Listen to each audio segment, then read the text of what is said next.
后来乡亲啊，继续来看1.25条的国防特别预算，伫立法院继续互纳白来封杀，引发到美国参议院民主党甲共和党两党议员的关切。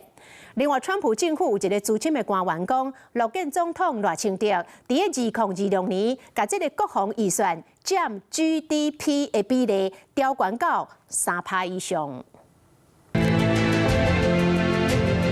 各作战咱海鲲号，这是咧海底测试的画面。台湾的军事实力搁在升级，不过国防预算却一直卡关，引发美国议员的关心。美国的国会山总部甲台湾的军费争议，讲袂输实的省会做标题，指出美国参议对中鹰派官员部分行政院8年一条2500亿的国防特别条例，伫咧立院继续互纳白封杀，累计高达上无超过10届，恐惊互国际盟友错误的信号。 The KMT, and it is the KMT, by the way, they control the legislature. It's different from the president's party.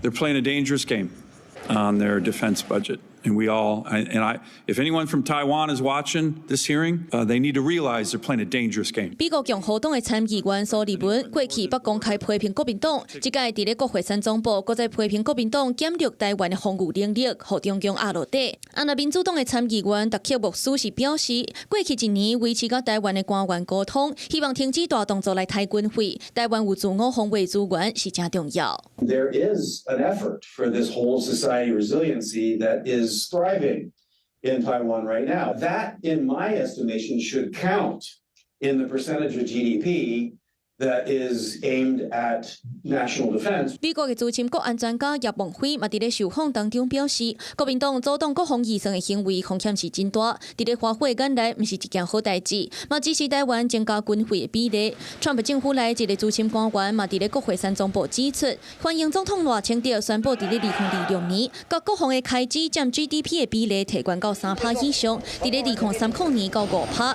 伫咧中国这么侪军事威胁之下，小听台湾增强自我防卫能力。 Hello， 我是蒋欣梅。想要抢先掌握最及时的新闻资讯吗？赶快订阅、按赞、开启小铃铛，锁定华视新闻 YouTube 频道。